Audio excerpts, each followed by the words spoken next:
welcome to another exciting episode of the Northwest Brewmasters. Exciting, I'm telling you. Yeah. We're a couple guys from the... What? Oh, what? You ruined the spiel. You ruined the spiel. And I'm not good at the spiel in the first place, which is really bad because I wrote the spiel. Okay, anyways. I shall flog myself. Yes, not on camera. That's like, No. weird. Some Leather ball gags. I don't want to go there. Ball gags. Ball gags, zipper mouth mask. Anyways, we're a couple guys. We're from the Pacific Northwest. We like beer, and I think you should too. I'm Jamie, Steve. and it's going to be a fun day today. Because it's always fun. Although, you know, we have competition. The Super Bowl. Yeah. Yeah, in the United States, the football game everybody seems to watch. Yeah. Except for us, because we don't care about it. No, not at all. We might get some of our friends over in the UK watching, because I don't know if they care about. No, they watch the Super Bowl too. Oh, they do. I don't know. I know Peter and Jen like the Vikings. Oh, okay. Okay, the Minnesota. Minnesota, don't you know? Yeah. So no, that's cool. I just wasn't sure how people outside the United States cared about the Super Bowl, if at all. They might. To them, it's probably more of just an entertaining thing. You know, maybe. But yeah, it to might. a lot of American football fans, they take it like way serious. You know. Well, it is very distinctly American. It's not like the World Cup. I mean, the World Cup is the truly World international. Yeah, Cup. that is truly international. Yep. I read somewhere that soccer or football, depending on whether you're American or not, pretty much Fußball, if you're German. Fußball, which is football, Which equates to soccer. Soccer. So all the same thing. Right. Things we know. But the point being, I know that. Hey, you're on your way. And I smacked that pack. Yeah. Family show. Although we already talked about ball gags and zippers, so I guess. Yeah, we kind of took it to the next level right there. We can back up. We didn't go like graphic or anything. No, you're right. All right. So, I'm going to share. Go ahead and spiel things like what we're doing. Oh. We're both doing the same thing. Well, today, kind of one of the rare moments where Jamie and I are doing the same beer. This is called Godiva Stout, and it's a chocolate milk stout. And it's one of the recipes that our friends over at Northwest Brewer Supply put together. It's not really a seasonal thing, but they kind of, like every month or so, maybe every couple months, they put together these kind of specialty recipes. And I enjoy doing them because it's always trying something new. And this current specialty is the Godiva Stout. Jamie and I were like, hey, let's both do it and see how they come out. So we're both doing the same recipe. All right, milk chocolate stout. If decadence was a beer, I can't read the date. If decadence was a beer, you need to consider the chocolate milk stout the heavy favorite to take that title. Rich on the front end with a hop balance that is present but quite happy playing the supporting role. Finish each sip with the bold complexity of the darkest chocolate. So this will be over 6%. So the original gravity should be roughly 1.071 with a final gravity of 1.025 with an ABV of 6.1% and an IBU of 40. To inventory, we have half a pound of roasted barley, 3/4 pound Simpson's British chocolate, 1 pound of Crystal 80, so it's going to be dark, and a 1/4 pound of golden naked oats. There's nakedness in this one. I love naked oats, just because you get to say naked. Right? We are extract brewers, so we'll be using 3.3 pounds of golden light malt extract and 3.3 pounds of Munich extract, and 1 pound of lactose, which is in this case powder form, which is the milk. This is actually the milk, and it's not fermentable if I remember correctly. No, it is not fermentable. Just a moment, Nathan. This is a family channel. Thank you very much. I saw what you wrote there. I'll tell you later. Okay. Hops are 1 ounce of Centennial at the 60 and 1 ounce of East Kent Goldings at the 10. And the process will be the same. If you've watched anything in the past, you're going to see the exact same process. We're going to bring our water up to steeping temp, steep for 30 minutes, bring it up to a boil, add the extracts and the hops. What's different about this recipe is when we rack our beers and after about 2 weeks in the fermenter, we're going to put 4 ounces of cacao nibs in there, which is good. It's like a bird, which is going to provide the chocolate, the chocolatey flavor. And then I'll sit in there for about 2 weeks in secondary, and then we'll cake it up and carbonate it and enjoy it here in about 6 weeks. So that is the Godiva Stout. First timer for both of us on this one. Yeah, I haven't read that recipe at all yet. What's it say about the cacao nibs? Put them in at secondary. Is that all it says? It doesn't say anything about vodka or tincture or anything like that? No, this is transfer the beer by siphoning into a 5-gallon secondary fermenter. Add cacao nibs. Allow your beer to finish fermenting and clear. Approximately 1 to 2 weeks. So 2 weeks. I always go with the max on that. And then it goes into preparing to bottle. Nice. I'm just wondering, because, we were talking about that just earlier. Yeah. So I made a peanut butter milk stout, which, by the way, tasted amazing in transfer. It's going to be fantastic once it gets all conditioned and everything, I think. But talking about sanitation of things, and I told you, it's like, I got ready, and it's like, oh, I was supposed to put these in vodka a week ago and let them sit. Oh, okay. I kind of remember that vodka process, but I didn't remember the details of it, though. Well, from what I was reading, they make like tinctures. Tincture, yeah. It's a good word, tincture. And they will, they'll soak it in the vodka, and sometimes they'll throw, and I read a lot, there are as many ways to do this as you can imagine. Not bad. There are some people that soak the cacao nibs in the vodka, throw away the nibs, and then dump the vodka tincture in. Ah, okay. There are some people who throw the vodka away and dump the nibs in, and they just use the vodka to sanitize the nibs. Mm-hmm. There are some people who, like what I did, because I didn't think about it and I read up on it, there are some people who just throw them in there. It's in the secondary, so it's not quite, the risk of infection is lower. Right. So what do you want to do? I don't know. I'll read up on it. But speaking of vodka, I've read where some people fill their water logs with vodka instead of water for the extra sanitization. Well, I guess that does make sense. I mean, that would work. Like when I had my Mount Vesuvius experience with the Wee Heavy, I was reading up, and that's where I read someone was recommending using vodka in there. It's like, all right. I mean, it makes sense. The alcohol will kill germs and bacteria. So. Well, yeah. And they use vodka, of course, because it's super neutral. Right. Cacao nibs in the secondary so the yeast doesn't eat all the flavor before bottling. Yeah, that's the thing. I don't know how fermentable cacao nibs, Yeah, I really don't know. the oils they put off. I do know that's one thing when you're adding certain stuff, is that people talk about the oils that are put off. Like when I made the peanut butter stout, Right. I was just going to chuck a couple tablespoons of peanut butter in there. I said, good. And it's like, yeah, and you will get zero head retention. Oh. So like this foam monster that you made, maybe that's the solution to our foamy beers. We just throw peanut butter in there. Peanut butter in there, yeah. But no, I guess the oils really kill the head retention. Gotcha, okay.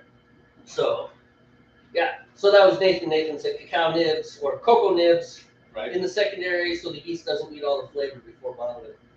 But yeah, so. Sounds good to me. What do you want to do? I got a bottle of vodka at home. I have vodka as well. I think I even have some chocolate vodka. How old is your vodka? I don't know. Yours is probably older than mine. It's at least 15 years old. I got it as a gift for finding a ring. Wow, found a ring, huh? Well, it was the bus driver's ring, and I think it was a gift from her daughter or something.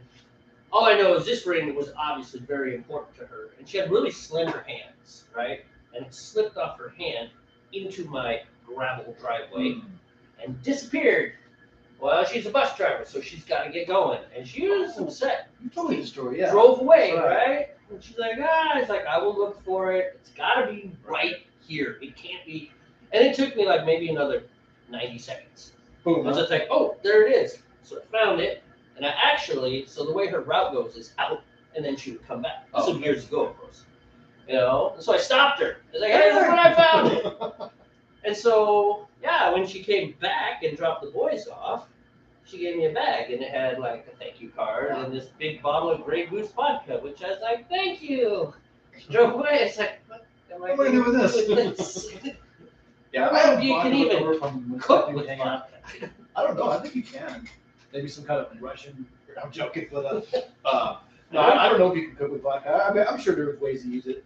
Yeah, I mean, I know you can cook with bourbon, and you can cook with whiskey. Wine and whiskeys. Oh, actually, you know what? You can use vodka in doughs. Really look it up. Yeah, there was an empanada dough or a pizza dough recipe that used vodka. I remember. So I have to check that into it. That's Into cool. it. That's cool. But it does something in there. I do remember it didn't do the thing that it claimed to do, but I'm pretty sure that's because I screwed it up, not because the vodka thing doesn't work. Okay, well, I'm willing to experiment with the vodka and soak them in the vodka. It's fun. But I just hoping that we would do everything the same. Oh yeah, I See know. if we like. Oh, let's do some more reading on it, and then we'll confer. We'll have a meeting of the minds and drink beer and talk about it and solve the problems of the world. So, Yeah. right? I do know one thing I read. There were some people said don't leave the vodka sit on the nibs too long because after a while, the chocolatey flavor it sucks that out, but then it starts to suck out some of the bitterness in the nibs, and then you get some bad flavors coming on too. I see. Yeah, I need to educate myself on that process. So. Because the recipe calls for 4 ounces of the nibs. Mm-hmm. Which is one bag. That's one bag. Okay, I wasn't sure what the capacity of the bags were, which are they're inside. So, by the way, when does it say to add this? With the fermentables. The lactose? When we put the extracts in, yeah. Okay. Maybe I should have done that. So my peanut butter stout, there's no way I'm gonna have an accurate ABV on that thing because I took my original gravity without the lactose and then I added the lactose, which is not coming out. You could do an intermediate. Well, it's too late. I already mixed it all in there. I thought of that after I threw the lactose in there. I was like, oh, Makes sense. that's gonna change the gravity. It's all right, man. I was disappointed. I don't know what I'm doing wrong, man. So, I really don't. So I made a stout with 9 pounds of freaking malt or extract or syrup goo that gets us sticky. 9 pounds. yeah. 6.5, 6.15%. It's like, what the heck? Well, maybe it didn't continuate. Maybe it's going to have a heavy mouthfeel because it didn't eat all the volume in there It yet. just happens to me all the time, man. It was 1.072 and then it was 1.025. That's a good amount of yeast But it came out to attenuation. be 6.15 when I threw it in the calculator. Yeah, that's about what these are going to be. And 273 calories. That's a lot of bike riding to get rid of a glass of that stuff. Oh, it's worth it. Oh, it's totally worth it. That's one of the reasons I ride my bike. Yeah, right. It's like, man, I don't want to be fat. I sure don't want to stop drinking beer. I'll ride my bike to work. What were you trying to get for ABV on it? Well, that's the one thing. I don't know. I have no clue. I don't understand how these guys, I mean, I imagine that you can science it out and figure out. Well, yeah, because you can do intermediate gravity readings and then do stuff to the wort to either kick off the yeast again. I'm not talking racking out of it. You can add things to it to kind of keep it going. Well, I read a thing about a guy who just like, gravity not enough, add some corn sugar. Yeah. Too much, add some water. Yeah. He's like, it's really pretty simple. Yeah, that's what one of the guys I work with was telling me that. Same thing, yeah. Take some corn sugar, heat it up in some water, pour it in. The yeast will start eating that, so it'll bring the gravity up a little bit. Or you just get a pound of, a pound of dextrose and keep some around, Well, and that's what this guy, this article was. He was like right at, like, so before you get your yeast, right? You take the test and it's like, oh, I wanted 1.09. This is 1.08. So I'm going to add some sugar until I get it up to 1.09, which, by the way, I think is probably a lot to move a whole point. I'm not sure. I don't know all the under the hood chemistry of it. We can figure it out, though. Good. So, anyhow, it was just something. I just feel like, because how did you get that 10%er? I mean, that was insane. That was that's the wheat heavy that's sitting right over there. Because it had 9.9 pounds of liquid malt extract, right, and then another pound of dextrose in it. Oh, so I had almost 11 pounds of fermentables in it, and then I used 2 smack packs and a yeast nutrient. That's right, because it exploded up through the water lock and everywhere, all over your kitchen floor. Mountain Vesuvius in the kitchen there, and the beer turned out great. But that's how that gravity was so high, because the yeast I used had a high attenuation, so it would eat a lot of the sugars. Right. And so like the original gravity was 1.0, like 91 or something like that, 1.092. Yep, you were up there. Anyway, final gravity was like 1.014. So it, consumed all that sugar. That's why the alcohol was so high. Yeah, 10.24 was the ABV on that one when everything was said and done. And boy, does it let you know it. Yeah, that's usually I don't get too concerned, but I think That's probably a little much. Two of those things. No, Call it. there it is. What are you drinking? I'll maybe have one of them tonight, but I don't want to. Like last Brew Sunday, I drank quite a few of those wee heavies, and I had that doctor's appointment. I'm just like, I don't want to deal with that, man. Yeah, we're both getting old. Doctor's appointments, blood pressure. I know, right? What the reading heck? glasses. What the heck, man? This is totally destroying my arthritis in my shoulder now. Yes. Really? Back I'm only problems. 46. Why do I have arthritis, man? So, I've got blood pressure things, and my hips are twisted. I am sick and twisted. Dude. We will be here for another hour. Sick and twisted. That's funny. Kill me. But yeah. Speaking of like issues, health related stuff, Nathan, how are your fingers, man? Looks like the pictures are healing up pretty decently. We saw the pictures in the chat and I didn't. Cut his fingers up pretty bad. I can't remember what he did though, but I remember seeing the photos he posted. I must look. I can look right now. He kind of posted some stuff recently of the healing progress, So. Where? Maybe said it was a nail gun. Is that right? Anyway, I can't. You're here to tell the story, I'm sure. So. Shot yourself with a nail gun? Or you could fill us in. Is that what he put? Did he write that down? Where are the pictures? Are they in the lounge? I think it's in the Not Safe for Work channel. I think it's where I saw it. Oh, and I started. Oh yeah. Man, I am behind. The fridge door. Not safe. Where is not safe for work? I don't know. Pardon us while we entertain you by staring at our phone. On my computer, when I'm on my PC, it's.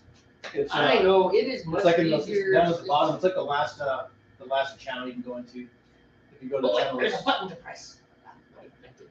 Click the hamburger menu. Will give you the channel list. I'm totally gonna go this later. Okay, you should do it later. I will look at it later. Anyway, maybe he'll fill us in a little bit. Ooh, table saw. Yeah, boy, doing it right. Okay, nailed down table saw. I was way off. No, you were close. Deadly instrument. Yeah. Now my grandfather rubbed up his hands on a table saw one time. He had boot stitches and all that. Did you see that? I mean, it's old technology now. Did you see that one where they have the aluminum block that stops it like that? Yeah, I think I have seen that actually. I saw that. I mean, and that's legit. I don't know what this technology is, whether they got some sort of sensor or something. They did it with a hot dog, which, yeah, let's do it with a hot dog. I think we watched that. Because remember them using the hot dog. Yeah, man, and he just creeps that hot dog up, and the moment it touches that blade, that block drops, and the whole thing, that's probably overdriving the mic. I think about it. Poor Nathan's getting static. Sorry, man. That hurt my ears, man. But anyways, yeah, as soon as that hot dog hit it, man, I have a better method. Don't ever put your fingers near that blade. How you doing on temp, man? For 120. I am watching. I know. I've gotten better at chatting. Mr. Back don't do this all. No, I need to see you prevent me from going over 10, and I don't prevent you from boiling over. I feel like I'm not holding up my end of the deal. That's right. You provide sage counsel. Sage counsel. Steve, your warts all over the floor again. Thanks, man. As I'm cussing the storm. Yeah, we don't let those portions of the broadcast out because it goes. We just go straight into the R realm. Yeah. Yeah, we're doing good. So we got other cool things to do today. We got a hot break because the new hot break came out. Yeah. And that's where we pulled this recipe from. Yeah. That was actually this one was a pretty easy decision. I think we just first of all we're both lazy. At least I am. It's like, what do you want to brew? I don't know. I said, how about we brew the Godiva Stout? And it's like we're both like, yep, good idea. Let's do that. So that's what we're gonna do. And like the description says, Ben and Trevor have yet to let us down. All their recipes are Really fun, yeah. drinkable. That's what I like doing. The only one I haven't done so far was that one they called Red October. It was their early fall recipe. Mm-hmm. Yeah. I think it was a red IPA, or I can't remember, man, but the name was Red October. Or something. It was a red ale, like a Killian's Red kind of thing. I can't remember. Mm-hmm. But That's all I haven't done as far as rules, especially ones I put out. Woo! So Nathan says saw stop, talking about the technology that stops that blade. Okay. They have a property patent on the tech, which is why they can charge $1,200 for a basic table saw. Which is, yeah. You know what's weird? Is, patents only last for like 5 years. Oh, this is a horrible imbalance because a patent is truly, it's intellectual property. I thought of this. This is my idea. But yet a copyright lasts for 75 years after the death of the author. Huh. Okay. Which, me being a composer, I still think that's stupid. I mean, it's like, that's ridiculous. And the reason it's a problem is, like, obviously I'm for it when it comes to, well, talk about tangent now. What? Squirrel! There we go. Sorry, we'll make it, well, enough tangents, we'll come back around to the table. We'll be back. But on the one hand, it's like, I understand that because music is so easy to steal, and books and things. I mean, it was much easier in the past when there was 200 miles between people and they didn't talk, 200 miles was a 6-month journey. You didn't have to worry about people saying, hey, just yesterday I saw your book, but another guy said you wrote. No, it didn't happen so much back then. But the thing is it is easy to steal books, especially when all you're doing is printing and copying. You don't have to build anything. You don't have to put any outlay into tooling, Because, like, if you want to steal this table saw idea,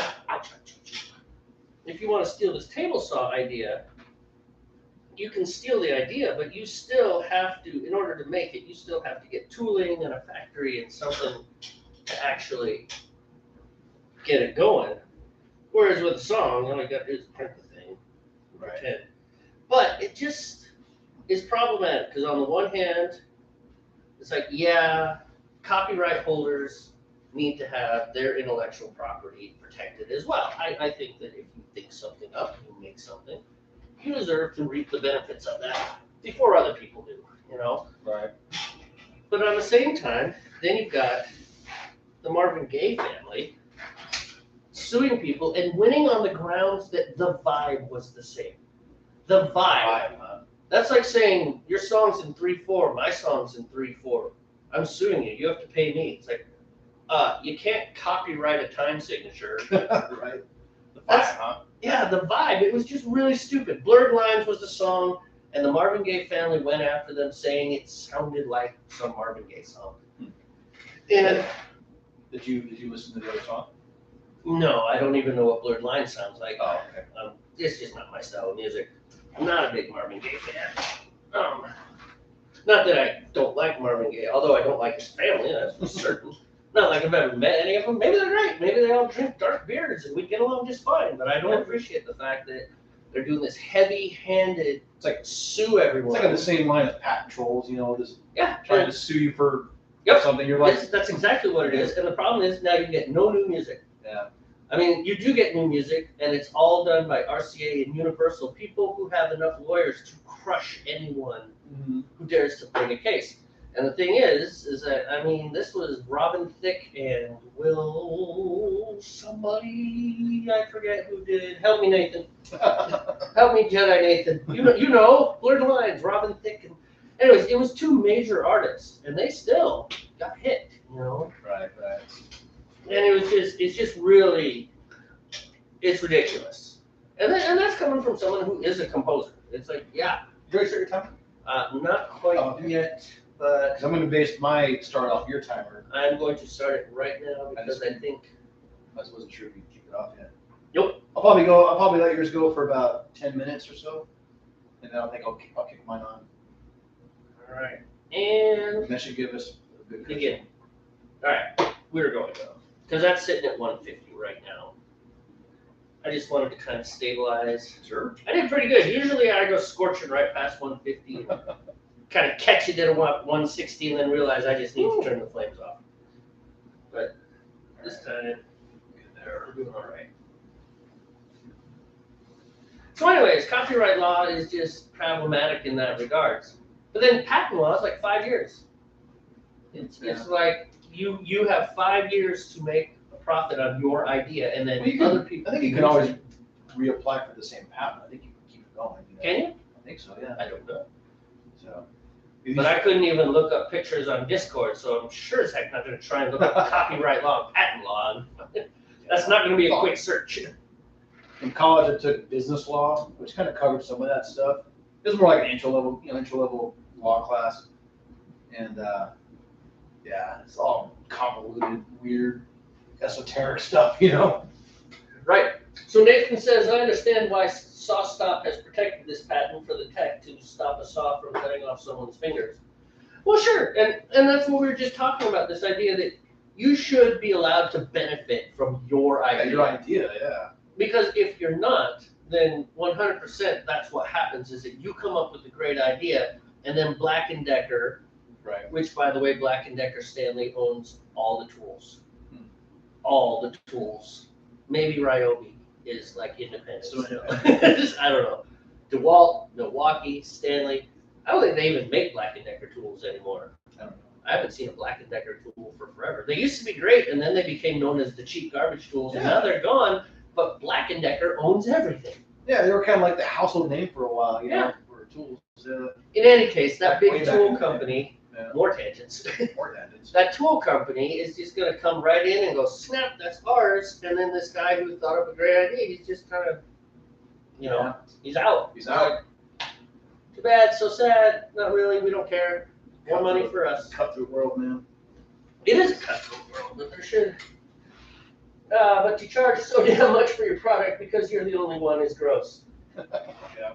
And that's capitalism. Like, oh, I'm the one who does this, and they wanted that bad, they'll pay for it. They will, and it depends on how hard it is. I know. My britches. Yeah. There are some things that you think are ridiculously expensive, you, the third person, the big you. But if you ever get a chance to walk behind the scenes, you take automotive shop fees. $150 an hour. Like, what? Yeah. What the heck? And then you walk behind and it's like, yeah, see that lift? To run that lift up and down cost me $10. Right. Just in whatever. Electricity, yada, yada, yada, yada. I got to pay that guy. He gets paid $25 an hour. So now we're down to $125 an hour.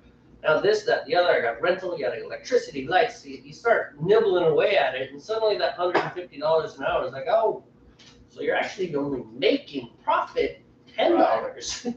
Yeah, no, you're right. You strip away you itemize everything. I shouldn't say strip away. You itemize everything, all the actual costs incurred with that process just to get your oil changed. Yeah, that garage is probably not making a lot of money. Well, I know oil changes are those are lost leaders. Yeah. It's like, yes, bring a car to do your oil change, and they're hoping that when it breaks, because it will break, it's a car. Let's be honest. They're designed to break, man. Yes. If everything never failed, then there would be no profit in the auto parts industry. Absolutely. All right. Perfect. We're sailing along. Sailing. So, what time is it? What's on your blue? 25 minutes and 57 seconds. So, All right. burned up 4 minutes there. Yeah. 6 minutes or so. I'll start my fire. Sounds good. But right now, it's time for the hot break. The hot break. Hot break time. All right. All right. So, without being ridiculous or sycophantic, I really do like the hot break. It's like one of the few newsletters that I actually read. Right. It's strange. I actually read this thing. Wow, this is actually. Let me see if I can find it here. Find it. It's somewhere in here. Further. Wow, a lot of email in here. Oh, there it is. Bam. Will this make it easier? Maybe. I don't know. All right, so here we go. The hot break from Northwest Brewer Supply. A lot of chocolate this month and no reason not to have some in your beer. We look at how, when, and what kind to use in this month's issue. Scroll. February 2023. Got a sweet tooth? In this issue of The Hot Break. The Hot Break. Cue dramatic music. All right, put some chocolate in your beer. Seasonal hit. Godiva Milk Chocolate Stout. That's what we're making. And then dessert wine pre-ordered, which, if you're into wine, you can do that too. Yeah. And then lots of tasty looking things. Hi, Jamie. These guys love me so much. I know. It's just Leave me alone, Steve. I see you laughing at me in your head. All right, we have a sweet tooth this month, and so should you. Each year in February, 36 million heart-shaped boxes of chocolate will be sold for over $1 billion in revenue. $1 billion. We don't have any heart-shaped pint glasses, which, let's be honest, that would be hard to drink out of. You'd have to double-hand it, you know? It'd just be weird. And then you'd be like the YouTube influencers, Yeah, right. which we're not. No, it's not We are not influencers. So they don't have those. But we do have a seasonal kit that can take the cake, and you can drink it too. Nice. We look at what and how to use it in the feature article to get you thinking about adding chocolate to your beer. All right. And then they say, we still remember the wine crowd, and we have 7 different dessert wine kits available for pre-order by the 15th. That's Wednesday, I think. Yeah. Oh, is tomorrow the 13th? I'm going out to dinner tomorrow. I have reservations. Yeah. It's a good thing I remembered now. Where are you going? We're going to 13 Moons. Oh, that's the place in the casino. Yeah, it's not a casino, so it was thinking That's I'd be right, good. right. Mhm. I don't know when you wanted to go there. I'm like, okay, here we go. And then she's like, this is expensive. I'm like, it's our anniversary. Don't worry about it. Off we go. Some things you just do, yeah. All right, so this month, so here we go, chocolate and beer, da-da-da. This month we introduced Godiva Milk Chocolate Stout, and it is one tasty treat. That kit, you can check it out below, uses cacao nibs in secondary, but we can add chocolate to beer in other ways. Oh, they're gonna talk about it, cool. What and when we use it can give us different flavor outcomes. As a home brewer, you benefit from your imagination. If you can dream it, you can brew it. Like the cheeseburger smoky bacon maple stout. I think you should brew that one. Wow. When adding chocolate flavors to your beer, the sky's the limit. We're not limited to stouts and porters. Brown ales, Scotch ales, Irish ales, spiced herbal categories, saisons, fruit beers, wood-aged, smoked beers, Belgian, old ale, Berliner Weisse, or white stouts, could all conceivably make for an interesting beer with the addition of chocolate. That's true. Yeah. Chocolate is not the only flavor we can add. Many other flavors pair well with chocolate and create new and unique compounds. Anyone interested in food should be able to conceive of several flavor combinations for chocolate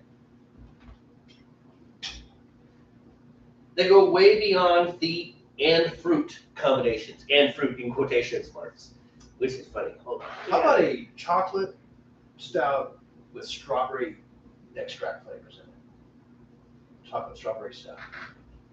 I don't know about that. Next week on Northwest Brewmeisters, Jamie is brewing that. I don't know. That sounds amazing, dude.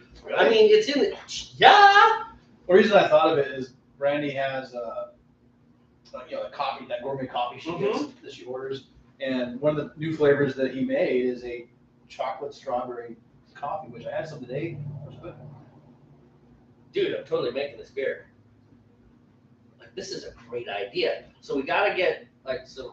It's gotta be dark. Yeah. Like not sweet at all. This has gotta be a high attenuation. The chocolate flavor's gotta be more on the bitter side of things. You can The use strawberry. like, dark chocolates, actual like dark cooking chocolate. Yeah, Instead like, of doing the like cacao Baker's nibs, you can- cocoa.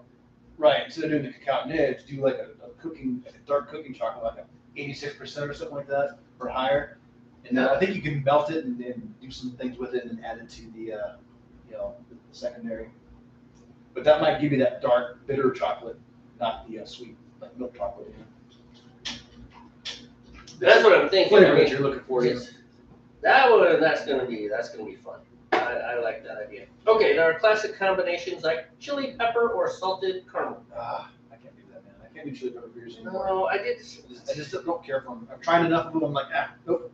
Yeah, down at Wicked Two Tones, Jason made he called it abuelita spicy porter. Right, And grandma it was- spicy porter, whatever. Yeah, in Spanish, but he used habaneros and jalapenos, and it was too spicy. I mean, I'm not a spicy guy anyways, and generally spicy and beer don't go well together for me. Yeah, the ones I've had, I just was not impressed with them. Yeah, spicy. I mean, if I'm eating like Mexican food or something that's spicy and drinking a beer with it, that's different. But the spicy pepper taste in my beer just doesn't work for me.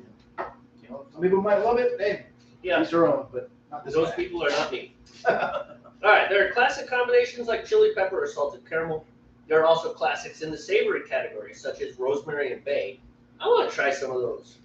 Some of those like steak spices, you know, because that's like a super steak spice. The friend of mine at work that gave me this strainer deal, he's used rosemary in his beers. He says it's amazing.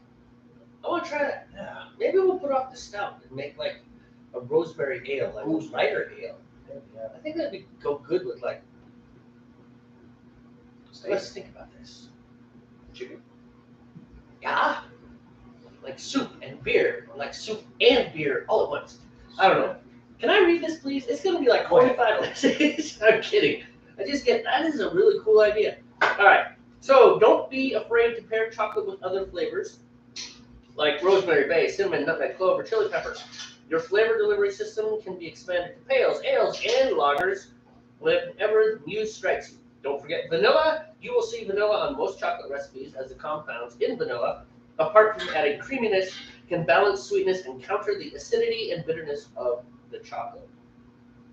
So, where can we get the chocolate flavor in our beer? For starters, we can start with grain selection, which is where I started with my peanut butter stout.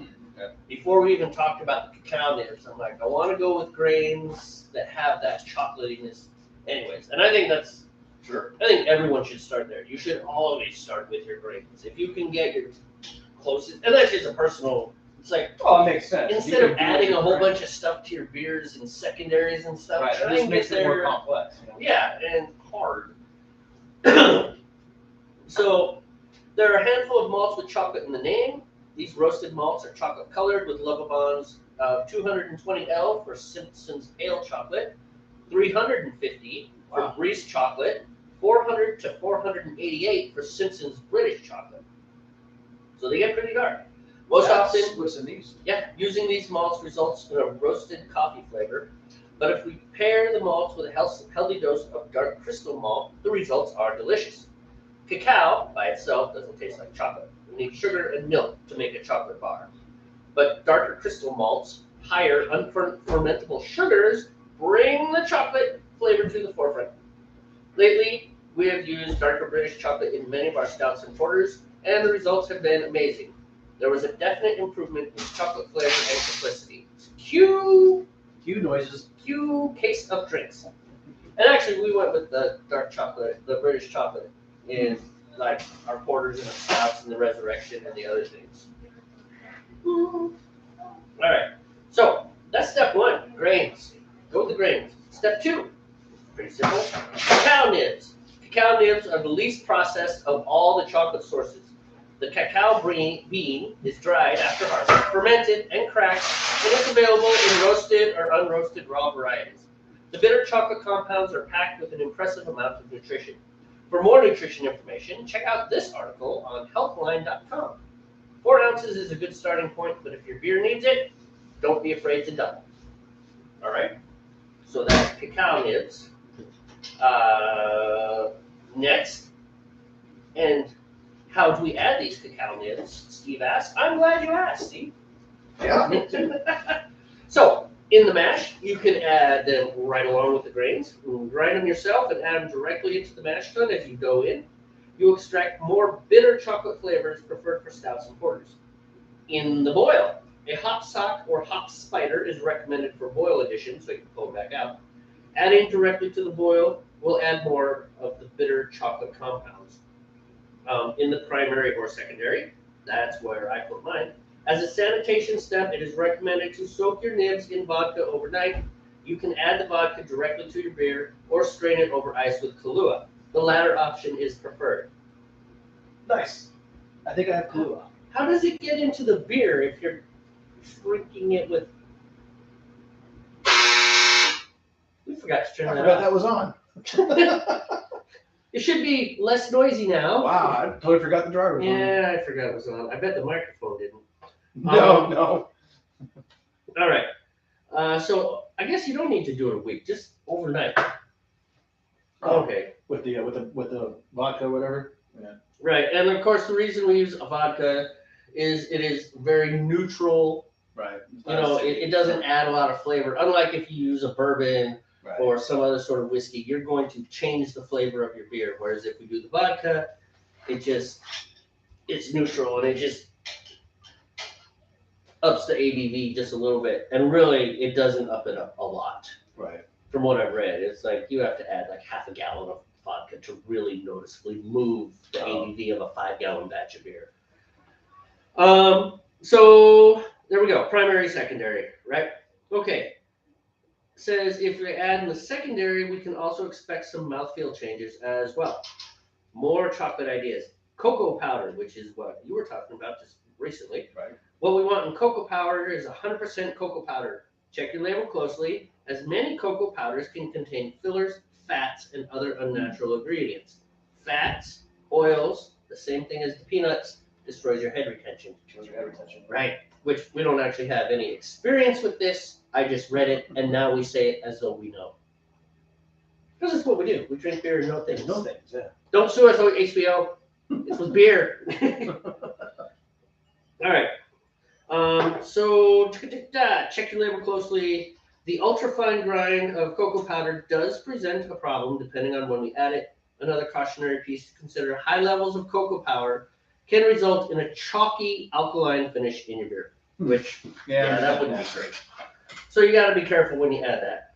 Okay, so the cocoa powder, you can add it in the mash. Don't add it when you dough in unless you like having a stuck sparge. Okay. For best results, dough in as normal. Sprinkle the cocoa powder over the top after your grains have settled, usually after 15 minutes. Like cacao nibs, we can extract bittering compounds of chocolate sought after in stouts and porters. Chief benefit of a mash addition: the grains will keep the sludge of the cocoa powder out of the kettle and the fermenter, which is nice. That's cool. In the boil, similar results as to the mash position, but you'll have a layer of cocoa sludge to continue. A whirlpool at the end of your boil should solve that equation. Primary, secondary, like cacao nibs, the vodka treatment will keep it clean, though straining it out won't be a realistic option. In primary, just like nibs, expect the more bitter chocolate flavors, while in secondary, it'll be a little bit milder. Other options: bittersweet or baker's chocolate is usually added to the boil, taking care and constantly stirring to avoid burning on the bottom of the kettle, of course. Right. Caution when using these products: often bittersweet or baker's chocolate has fats, more fats. These oils can destroy head retention proteins. There you go, again. Chocolate extract, which I think is probably kind of like my peanut butter flavor extract that I use for the peanut butter stout. Alcohol-based extracts are available, but are usually far more expensive.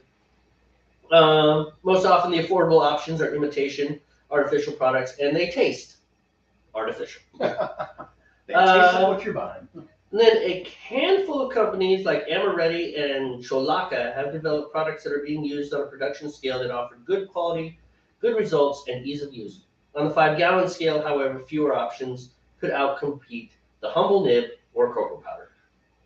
We hope you can start to imagine that chocolate beer is not just for a sweet treat. There's room in your cellar for a host of combinations, and armed with a little knowledge, you can brew boldly with chocolate. Nothing is wrong with a chocolate raspberry stout, but a chocolate chili and rosemary saison should at least get you thinking. Except we can't do saisons, because for some reason, yeah, but why would I want to brew a beer that you can't drink with me? More beer for you. Oh. No, I know what you mean though. Yeah, I just can't do it, man. Not anymore. I guess maybe that's an effect of aging. I don't know. Who knows? It's just weird. Just saying. So then, quiet. All right. So then here we go. Godiva Stout, and this is the ad. So, did you do you did the Trainwreck coffee lager, didn't you? Yeah, that's what's going in. That's what's getting racked tonight. And secondary. I'm interested to see that. So, and then further into the hot break, we have Sweet Tooth Solved, 7 dessert wines. So they got lots of wine things. I'm really not a wine person. I don't know anything about wine. I don't like the taste of wine. My mother calls me and says, "Oh, just get a good red wine." I'm like, "What the heck does that mean, Ma?" There's so much red wine out there. How about this? How about you buy your wine at home and bring it with you? Don't call me from halfway across the state saying, just pick me up a bottle of any good red wine. What is good? All right, you're getting your wine in a box, $3.99 on the table, waiting for you, Ma. Good red wine. I don't know anything about wine. So, anyhow, that is the beer portion of the hot break. All right. Always fun. I no lie, man, I actually enjoy that newsletter. And Well, it's educational. Yeah, actually it is. You know, and then you learn about some things in there. Right? And there's stuff to buy. Yeah.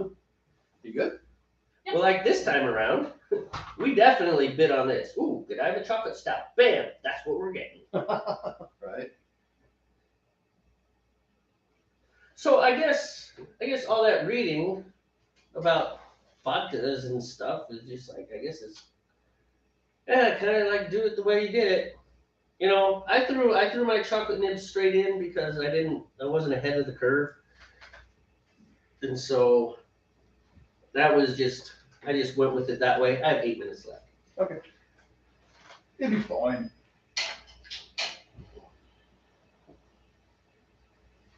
I'm at about 120 degrees, so I'm still climbing.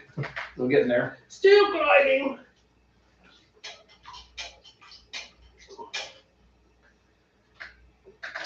All right. Yeah. Let's talk about metal. I was thinking Death Cruel needs to go broad topic of the popular genres, of which there are really only 3. There's country, rap, 4, hip hop, which I wrap R&B soul into that. It kind of falls in the umbrella. And then rock, which pop rock kind of it's on the fringe of rock. It's like pop rock wants to hang out with rock, and rock's like, you can stay on the porch. You know, of course, right. Meanwhile, metal is with rock, but it's like in the bathroom. Yeah, rock's the umbrella, world, and everything that's metal and all the cores that go with it all fall within that. So I was really thinking, it's like, if you look at the genres, if you want a real, like, super wholesome, good feeling song, you're really gonna land in country. Except for pop rock with like "Walking on Sunshine," yeah, yeah, doo-doo-doo. That's a pretty good feel song. Although I almost died to that song. Oh. Well, because it was feeling good, and the sun was out, and I was driving, and then I went into a corner on the highway, and I was like, oh, and I looked down, I was doing like 110 miles an hour in a corner marked 50. I was like, oh man, please, please, please. And the tires held, and nobody died that day, so it was good. That was good. And then I slowed down. There's certain music that will kill you, man. But seriously, so you got, country music, varied for 50 years, and I don't know metal lyrics, but I'm thinking Death Cruel needs to do country metal. What? I'm telling you, country metal. So I don't know metal lyrics. I don't know there's that one. There's no such thing as metal lyrics, man. It's whatever you're feeling, whatever message you. So we're gonna go for good, wholesome messages, but with metal. She was crying on the sofa. She was so upset. You're gonna leave me, baby. No, baby, I won't leave you ever, ever, ever, ever. I won't leave you. My love is true. I will never leave you, baby. They were together for 50 years. 50. Would you like a cough drop? No, we should hire a vocalist. Wow. That was good though, huh? So, break out the guitar. A metal ballad is pretty much what you just described. I know, but some of them are sad, but a wholesome song. It's not all about nihilistic and stuff. I know, but I'm just thinking that Death Cruel should do more metal ballads. No. We should be the metal balladeers. Balladeers. It's family metal. But real family metal. Not Bob Rock family metal. That's commercial family metal. That's just trying to suck dollars out of dad who's trying to relive his 19-year-old days. Wow. That's awfully specific. As we both look at ourselves.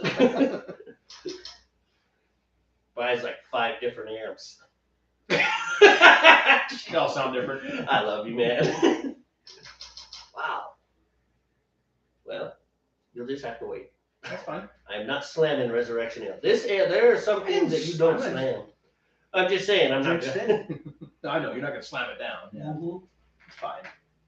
You don't have to slam it down. But I was just thinking, it would be a lot of fun. By the way, we really have got to get Better Beer Through Metal going. I told my friend Don Borg that I wrote a metal song. He's like, what? This I have got to hear. He's my, he's that Framer friend that I served with, and he's even into heavier stuff than you are. I mean, yeah, he's probably not going to care for it because it's not that kind of metal. I warned him. I was like, think 90s butt metal. It's like, I have to hear this. Well, I just think he'll be impressed by the fact that you were involved in a metal project. Of course. Right. I do all the musics, all the musics, all the maths, all the musics. Oh, maths. We just add S to everything. Yeah. We'll just put an S on everything. Yep. Maths, musics.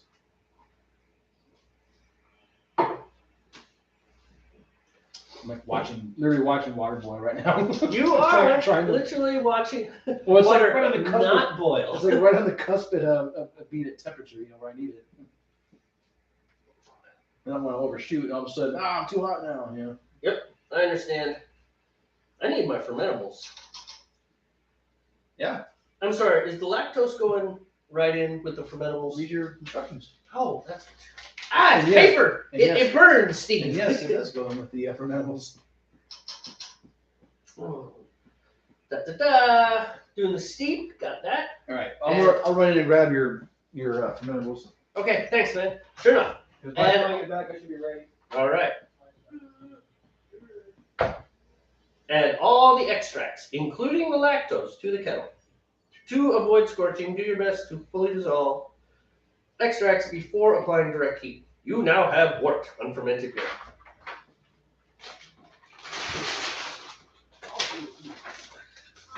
Sweet.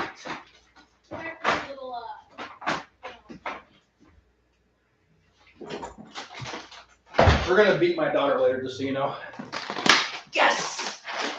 Not really.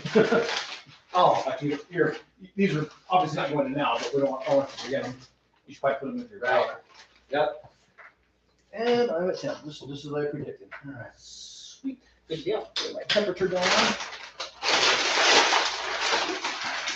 Oh no, she's in there just giving us crap.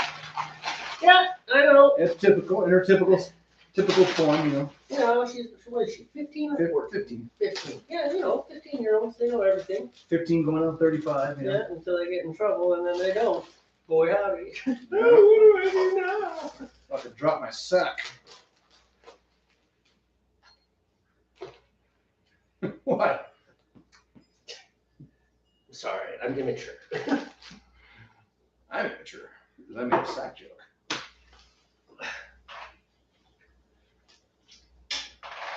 Is the ladle here? Oh, good. Everything is here. We have the ladle.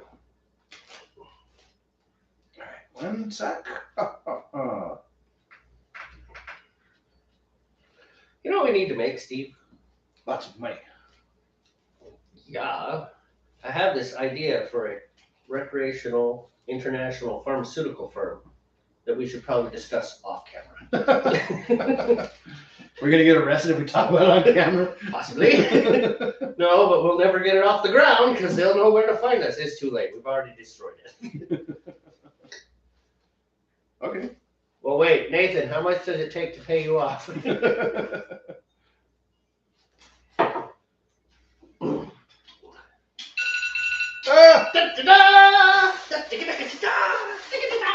right. Let's go to PopCam. Lowering the sacks. Yep. Did you really just say that?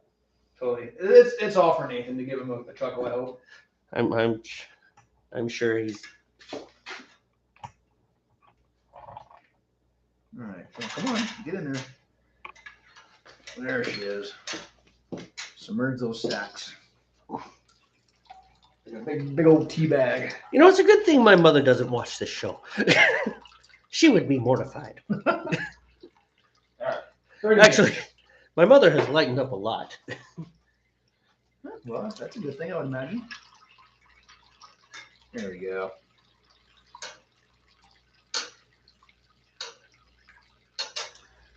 All right, man. Got a good temp. Good flame. We have fat chickens. Yeah. Chicken. What do the chickens say? We cannot repeat what the chickens say. They are foul-mouthed little birds. They wander around saying it all day. We can't claim to be a family show saying what chickens say. All right.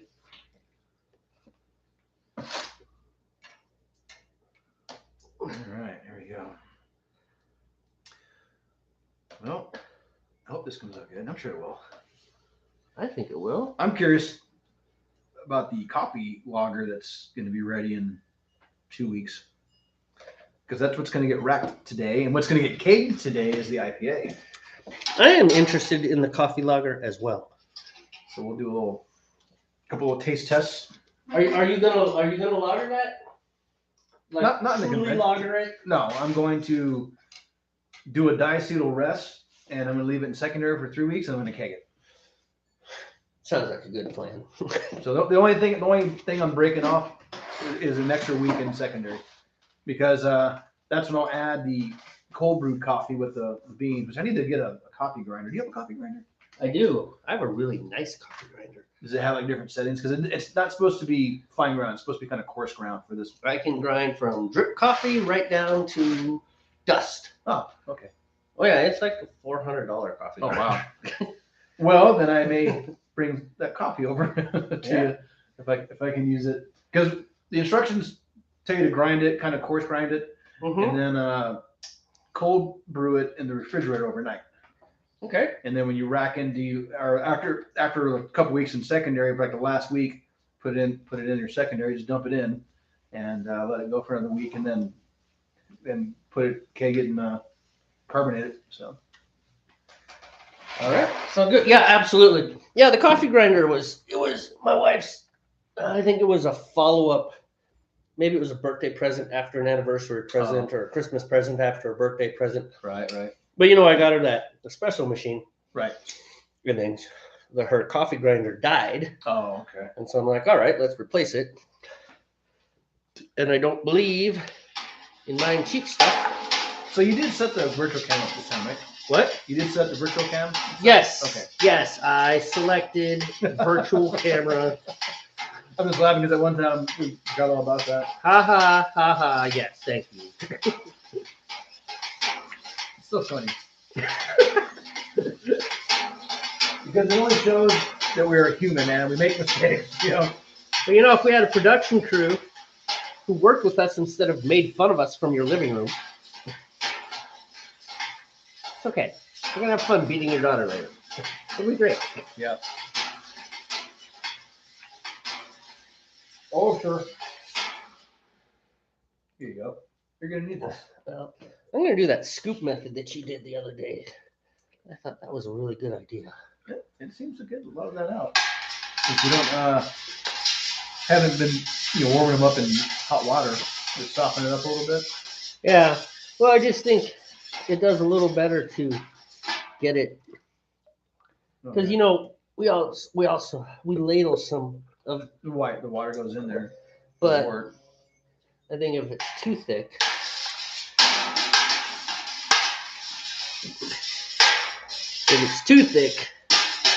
then you got to do it like 2 or 3 times. Right. Whereas, like, if we get most of the thick stuff out. All right, go ahead. Give me that ladle. That'll be perfect. Alrighty.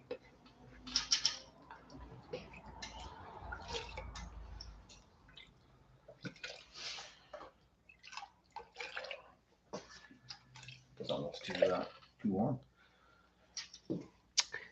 Dancing on the edge of over temp. Yeah, it's not like runaway, but it's definitely creeping up to that 160. Right now it's on the 70 Celsius where I like to have it, so which is about 155 degrees, give or take.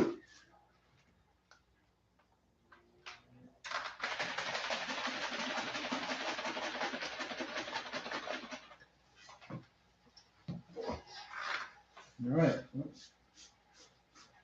I'm going to use some yeast nutrient again. I keep forgetting to use this. Like the last couple beers, I didn't use it in. Last time I used it was that Wee Heavy that exploded. But this is not a high gravity beer, so. So it shouldn't explode. Keyword is shouldn't. I think I'll go with the lower end of the suggested rate. It's 1 to 1.5 teaspoons per gallon. So Okay. I'll just put 5 teaspoons in here instead of the 1.5, you know, like I did last time. 1.5 times 5.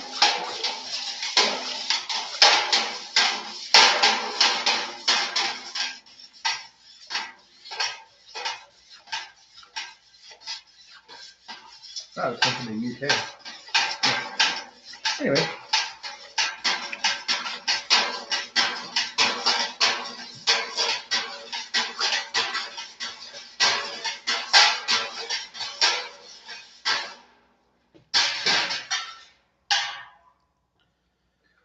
So Nathan, do you care about the Super Bowl?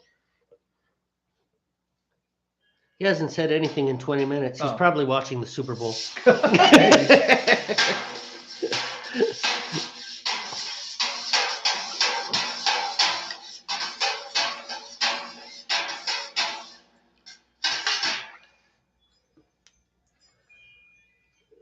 Or maybe he is. Maybe he doesn't care about the Super Bowl. I mean, being in Florida, I don't know if he's a Jaguars fan. Maybe he is. You know? Well, it's the Eagles and the Chiefs, right? Yeah, Eagles and Chiefs this year. I heard that on the radio today. Yeah. I guess the game was supposed to be last Sunday. Was it? Yeah, I don't know why it was delayed. For Chinese spy balloons. Maybe. Definitely. You don't want them knowing how the Super Bowl's set up. Can't let the Chinese know how our Super Bowl is set up. That's sacred American information there, you know. Yeah. Welcome to Northwest Brewmeisters with the most intelligent conversation you could ever want to have. I have about 22 minutes left on mine. Ooh, I'm way far ahead of you. Yeah. That's fine. And I'm moving along, and I'm not getting distracted, except with the whole drinking. I'm sorry, man. It's fine. You're gonna die of thirst before I get done with this beer. No, I need to keep it slow this time anyway because of my doctor's appointment tomorrow. Right. I guess what I need to not do is we shouldn't hang out until like 11 o'clock drinking the night. We should. Oh, we can't do call that it off anyways. Or like 9 o'clock or so. Yeah. Well, I have to show Wendy how to record. Oh, okay. She wants to do audiobooks. She tried audiobooks before. Problem is Wendy does not have patience for steep learning curve tools, and Logic is not exactly a press record and go tool. You have to know how to use it. I get it. You got to set up your channels a little bit, your sends and stuff. Yeah, well, even your stuff. I mean, you have Logic, that little Focusrite. It's the same thing. It's exactly the same stuff, and you have to know what you're doing. Set your levels. You don't want it too hot. This, that, yada, yada, yada. You do the same thing in there. It's just you have 2 channels, and I have 24. But each channel is exactly the same. Right. It's just there's 24 of them. That's all that means. So anyhow, she wants to do that. And so she's like, "Are you gonna show me how to do that?" I'm like, "Yeah, no problem." So the moral of the story is I can't stay way too late tonight either. Gotcha. You know, we'll finish racking and kegging and doing whatever you do, watch a couple videos, drink like a beer, and then I gotta go. Okay. So there. Whatever you gotta do, man, it's fine. Hey, show me your thing. Oh wait. What thing? Your thing. Oh, well, did you already show him your thing? No. No, I haven't shown anybody my thing. Okay. I'll wait until we go back to regular cam. Okay, that's a good idea. Wait for regular cam. I don't know what the name of it is. I'm just gonna call it a mesh cylinder. Sieve. A sieve? That's a Sieve. Okay. That's definitely a sieve. All right. You should probably really get your fire going, dude. Here you go. Was it on the whole time? Yeah, I just had it really low. Oh, well. Alrighty then. I'm thinking I stirred fast and it was low enough that. Yeah. You didn't scorch the bottom of your pot. Yeah, I don't think I scorched. Yeah, I didn't realize your pot was, or your deal was on. So I know some people, like what I've read or watched, is they'll bring their wort back up to a boil, then kill the flame, and then put the fermentables in there, and then bring it back to a boil. Like they'll take out the grains, bring it up to a boil, kill the flame, put the fermentables in. Obviously, it's going to cool off a little bit, bring it back to a boil, and then start their timer, throw their hops in. So I don't know, man. It's one of those things, like, there's a million different ways to do it. Yeah. Well, I can see that. I think that sounds like just extra unnecessary steps to me. I think maybe they might do that to ensure that the fermentable or the liquid malt dissolves better. Well, sure, because the hotter liquid. Yeah. Crying out loud, this stuff's 155, 160 degrees when we're adding this. Should be okay. It's dissolving fast. You don't need it up to 220 or whatever. Right. Actually, even more because it's got all sorts of stuff in it, so the boiling point is higher. Excuse me.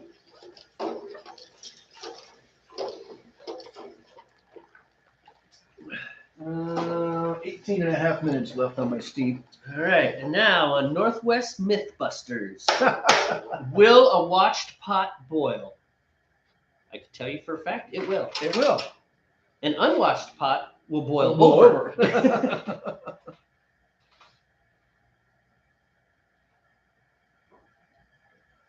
I can't remember the guy's name. Some physicist, early physicist, made the observation about observation that just by observing the experiment, you change the experiment, kind of thing. I forget who said that. There's actually some discussion that you can't ever have true pure science. Wow, that's.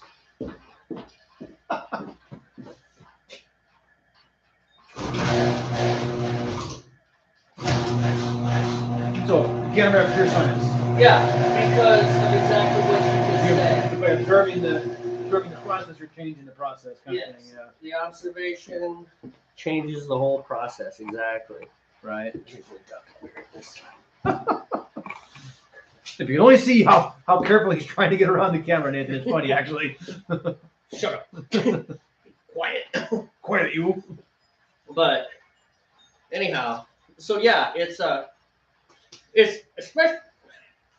especially prevalent in psychology. Yeah. Psychology has a really hard time because you can't just see it, and self-reporting or any of that stuff. Actually, let's take these too. Those cans can go in the recycle bin. Yep. That's one of the reasons I was thinking. I'll go ahead and clean up a little bit here. All right. Pot cam by itself. Pot cam all alone. However, you can still hear me off to the side. I'm still here.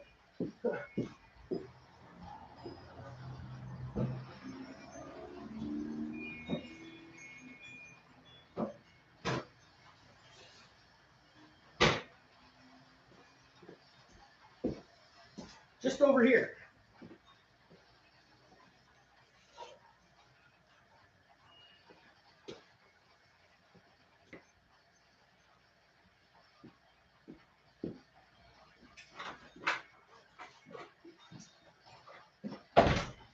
All right, I am back. So in any case, psychology is a real difficult science. I mean, for honest psychologists. Right. I think there's a lot of dishonest psychologists who. Yeah, they make you think you're crazy, so you keep spending money on them.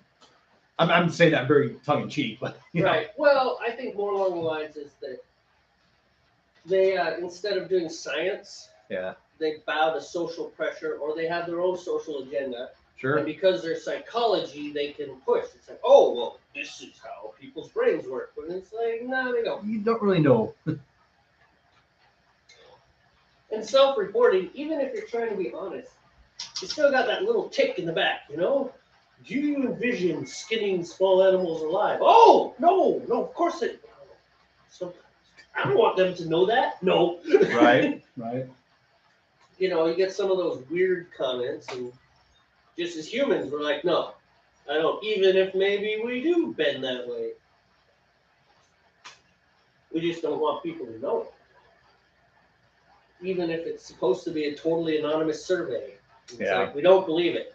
So it is hard to get good, solid, strong data in that field. I'm like, are rocks heavy? Yep, it's heavy. It's heavy. It doesn't change. A rock doesn't care. Well, it's less empirical, is I guess the way to describe it.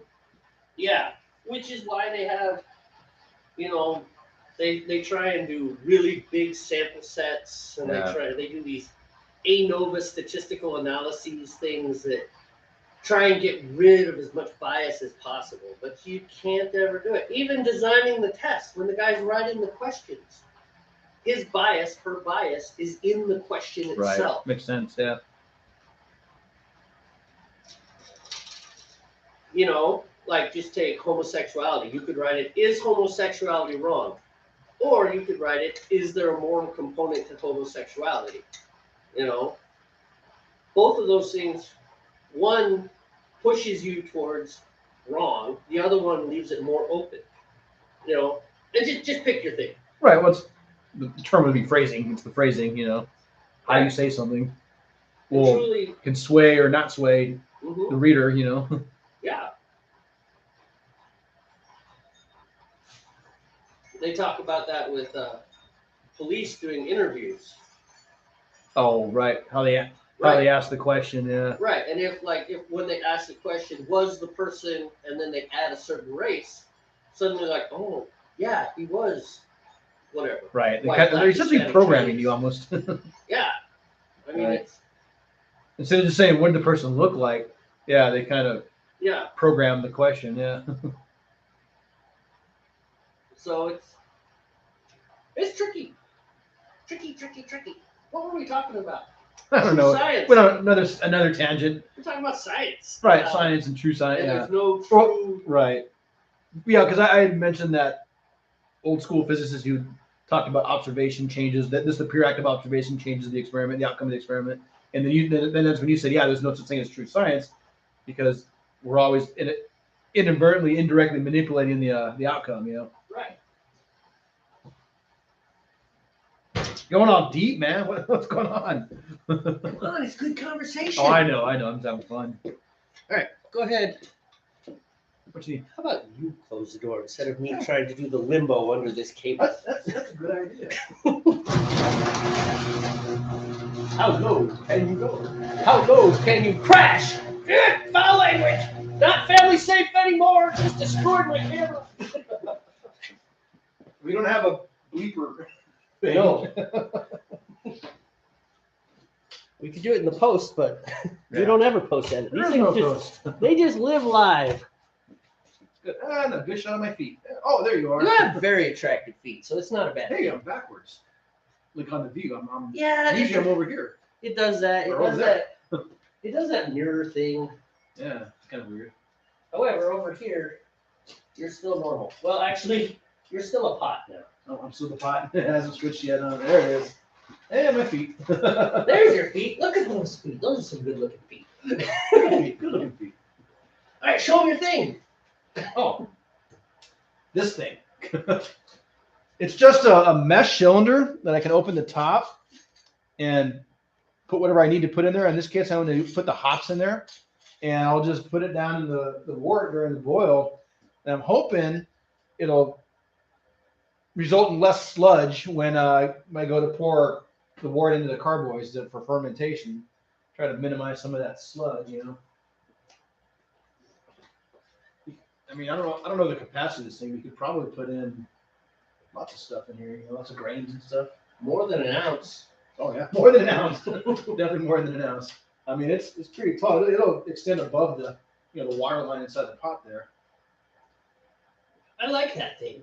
So I might want a do it like this, because there's holes in this. I think it's supposed to be like that. Yeah, I mean, this part comes off, but I think I'll put it in that way. So I'll put the regular 60-minute hops in, and then Right. I think for mine, or for ours, it's what, 10 minutes, 15 minutes? I can't remember what it said. For 10 minutes. 10 minutes, yeah. 10. Pull it out, open it up, put the other hops in there, pop it back in. Yeah, ideally it'll just keep the wort clean, more clean. I mean, there's going to be a bunch of sediment in there anyway from the extracts and the malt extracts, whatever. Well, I mean, that's We going to straighten it out anyway with the sludge. So. But just not as much. Yeah. That's the cool thing. Not as much. So might have to break off and start getting sanitization going because you're going to be ready fairly soonish, right? Well, it's going to start boiling, but then we've got another. An hour at the boil. We can do it at the like. Well, how is the wort chiller sanitizing yet? Oh. Okay. So everything's like in buckets ready to go, but there's no water and sanitizer in there yet. So probably when you start your boil, we should probably start doing that. How about it? Well, however you want. I was thinking like at the half-hour mark of my boil, then we could just like cut it and then and you can use that instead of using more of your star set. There's nothing wrong with that. That's at the proper ratio. We can just dump that into one of the buckets. Yep. Sanitize the chiller or whatever you want. Yeah. So we can dump it in the chiller. That's what we did last time. Yep. We just dumped yours into the chiller. Mm-hmm. Yeah. It'll work just fine. It'll be fine. And I gotta admit, you know what? Sanitizing the chiller seems to work better than putting it in the boil. I mean, for one thing, you lose your boil, and then you gotta redo your boil, and the little chunkies kind of get baked onto it. I'd rather just pull it out of the sanitizer, rinse it real quick, throw it in there because it's gonna help cool the wort anyway. You know. You know what I don't? How do the people that do the whirlpool thing? How does that? Because I mean, when we do the chiller, you know, we move the chiller up and down. So any whirlpooling that we might have done is undone. So I mean, I know. I guess you can whirlpool it at the end, but a lot of people whirlpool right when they go to zero, and they'll whirlpool the stuff in there. But yeah, with the wort chiller, we're mixing all the crap up anyway. So I don't know, man. But it does change the speed with which it chills. Yeah. If you just leave it in there, it's probably 7 to 10 minutes to get it down to a safe temp. Right. By doing that, if you agitate it, man, it's like 4 to 5 minutes. It's like bam. Because you're getting maximum coverage across those little pipes where the coils. Coils, yeah. You get maximum coverage across it from the liquid, so yeah, it's cooling a lot sooner. So. And this has been Painfully Obvious Theater by Jamie and Steve, where we talk about things that are painfully obvious. And yet attempts to sound intelligent and wise and profound. You know, if more surface area touches this, then it will be touched by more surface area. Yeah. Whoa, mind blown. This is like Baby Yoki level stuff. Mind blown, dude. Oh wait, it wiggled. No wait, no, I just touched it. Never mind. This is pretty intense, folks. We are almost, not quite yet, gonna boil soon, I hope. Yeah, we'll see. It's getting there, man. Oh, I got something. Look what my wife got me. Okay. This is not related to beer. Oh. It's related to recording. Oh. Ooh, pop filter. I don't know if you can see that. Zoom in. Take a screenshot. Zoom in. I haven't even opened this yet. We were talking about it. So that'll come in handy when we finish recording songs. She got it for her, me, her. Definitely, she's. Oh, that looks really cool. Right, she got it for when she's doing her readings, right? Yeah, well, and so one of the things is that I have pretty good microphone technique. Right.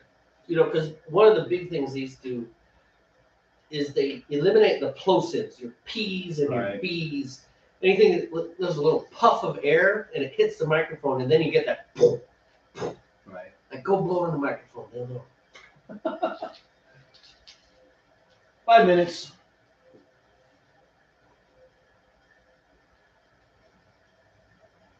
Most professional broadcast this side of the If Columbia. you're curious, like the cat just walked in front of us. It's just like, I let him in that door one time, and now he thinks he can come to that door now. You know? Well, you know, look at that. That looks cool. I'm kind of excited. Look at this. Look at this. Ooh, cool. So you hook it on the microphone stand here and put that in front of your microphone. So you're like, and no puffing. Oh no, spit on it. You just spit on your puff filter. I'm excited about this. This is really cool. It's made by AOTO. I don't know how to say that. Oh, I guess I should go grab my cans of goop. Nifty neato. My wife loves me.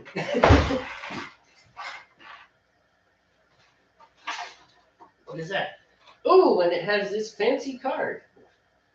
What's that mean? Like us on Facebook. Warranty. Sweet. So this is really cool. Because sometimes those plosives get annoying. You've all heard it where someone just like pops into the microphone and it makes that popping sound. And that's what this is supposed to prevent. I've never owned one. I've always just kind of avoided doing any sort of plosive type sound directly into the mic. Now I have one. Get it back down into the box.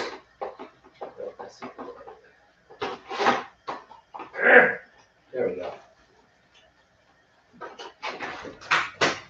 All right. All right, Steve. That was our first unboxing video. Oh yeah. Yeah, right. Now, we're doing all It sorts of wasn't even things. beer related. Yeah, well, It's funny. I guess we do unboxing. Radio! Whoa, slow. Calm. You're okay. Relax. Rolling boil. That was a close one. Yeah, we're boiling now, baby.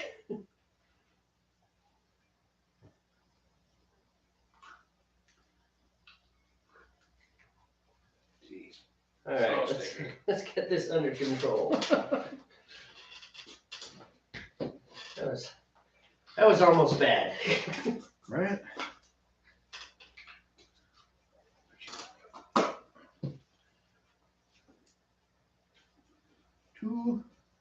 It's 5 Minuten. All right, I think we're under control.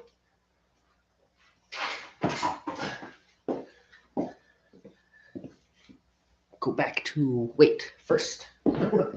First, we'll get the house. Must have the house. So Centennial first, and then Kent. Yeah. Yep, Centennial. Yeah. All right. All right. That should be like almost any minute now. Go back to pot can. There's your feet again. There's my feet and my cans.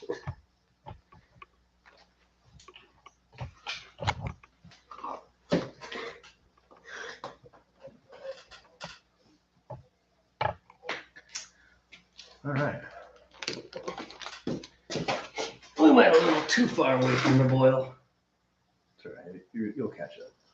Oh, it'll come back quick. Don't call it a comeback. And what am I supposed to call it? I don't know. That's a song, actually. Oh, Part of the song. is it family metal?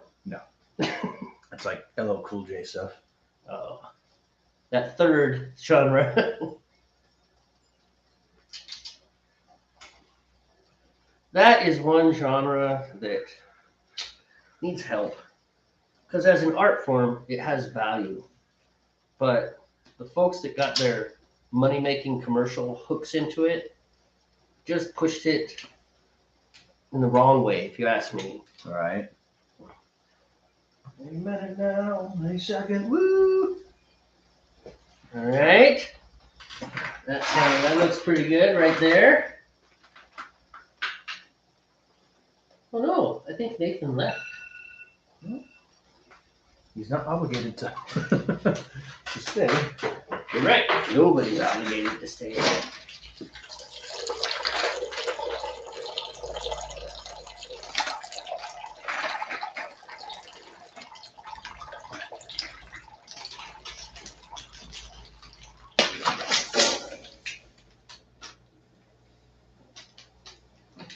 Yeah, that happened. Damn it. It came untied. God, really?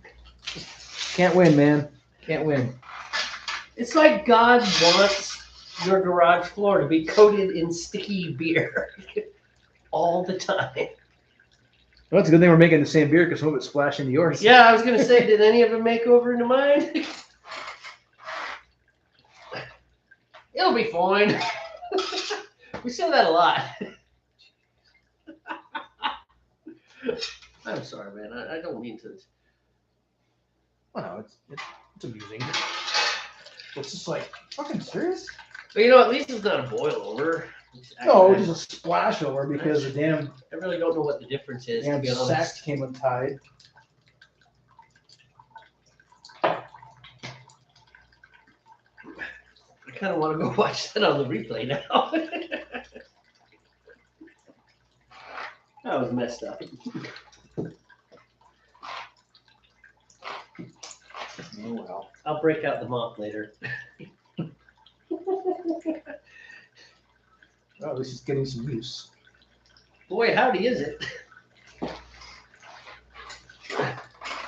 So what I was thinking earlier, I mentioned we need to just take little pieces of copper, like number 12 gauge solid wire, make little hooks, and then just fit right through the bag. Oh. That way we don't have to tie around the spoon or anything crazy like that. Just I have that copper wire that you bought. That'll work. What's up? How long have I been flapping my gums? Would you say 5 minutes? Probably 5 minutes. Okay, let's call it 5 minutes. 5 or 6 minutes. Again, it'll be fine.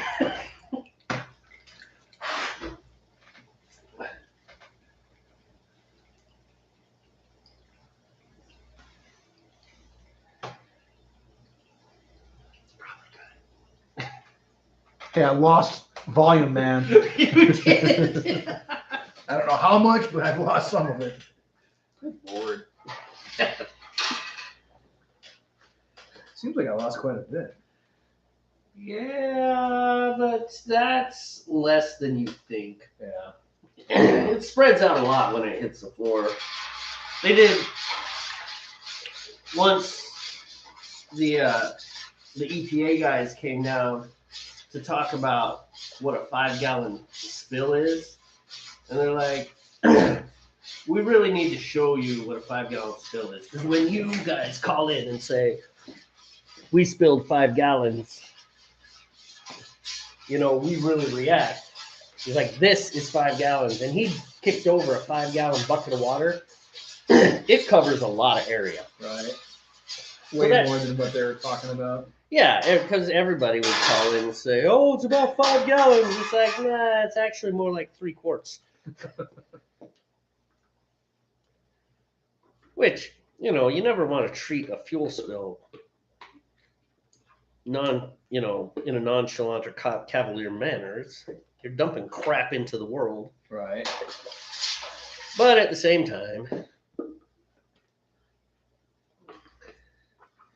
you want to be a little more accurate.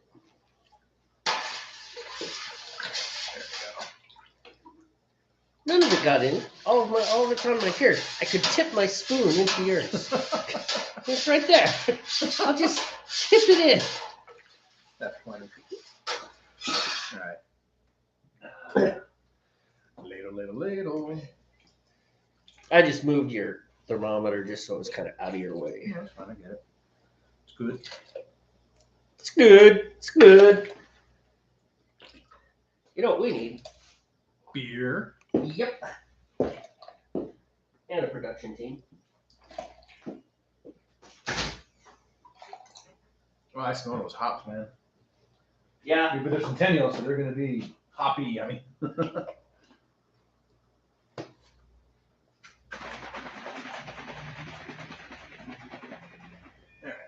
Started up. Time for number 2.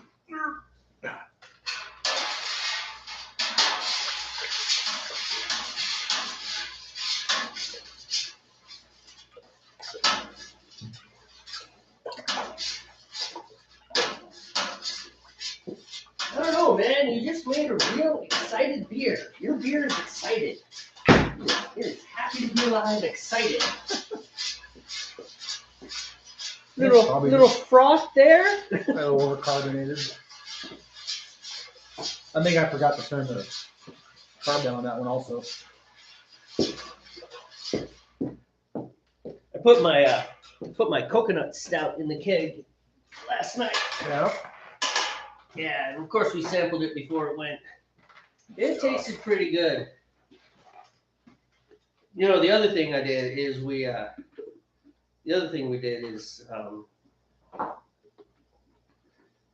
we put in half of that little bottle of peanut butter flavoring extract stuff.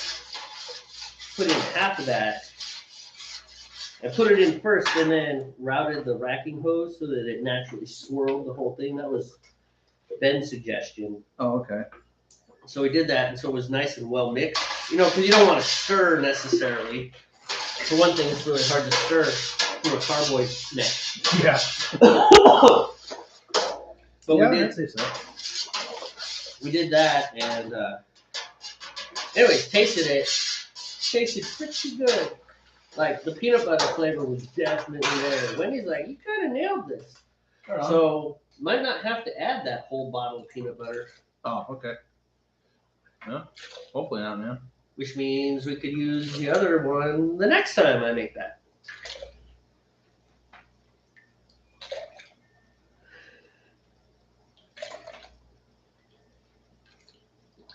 Although next time what I might do is add the lactose to the keg. Or maybe I'll just know what I'm doing so it won't matter. Well, I think that's one of the reasons that I wanted to add it to the secondary, is so that I could taste it again without opening the keg up and losing all the carbonation and everything. I could taste it again. So, not gonna lie, if one of those comes open and goes everywhere, I am gonna laugh at you. Just straight up. I'm not even gonna. There we go. Safety. No chances. Take no chances. Get that little lunch. Okay. Here we go. Very good. Very good, Mike.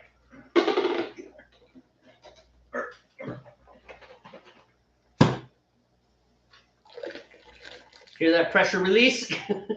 Good. Alright.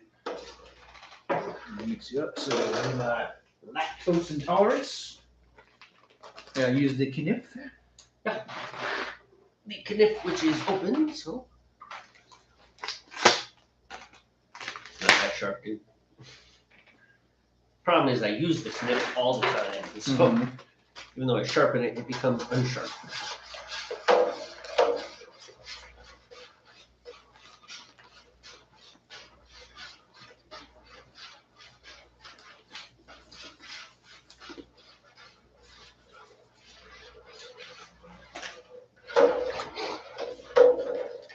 All right, fermentables are added.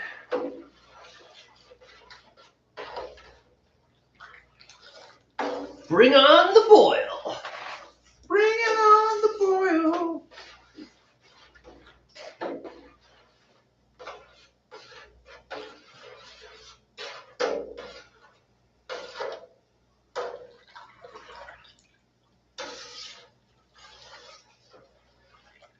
All right. Let's see, that's good.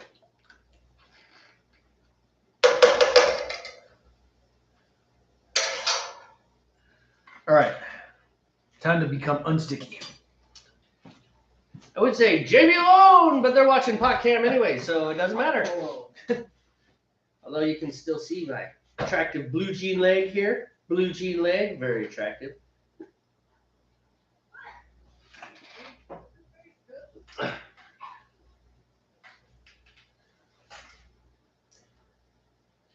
Although truly, when Steve returns, it may be time to sign off. It might be time to head off into that beer-soaked sunset and take care of other stuff. Like sanitizing all of our equipment, getting ready for chilling and things like that. Any minute now. All right, Steve has returned. I have returned. He has come back. All right, go ahead and move that out of the way. And we'll catch it before it destroys itself on the floor. That would have been bad. All right.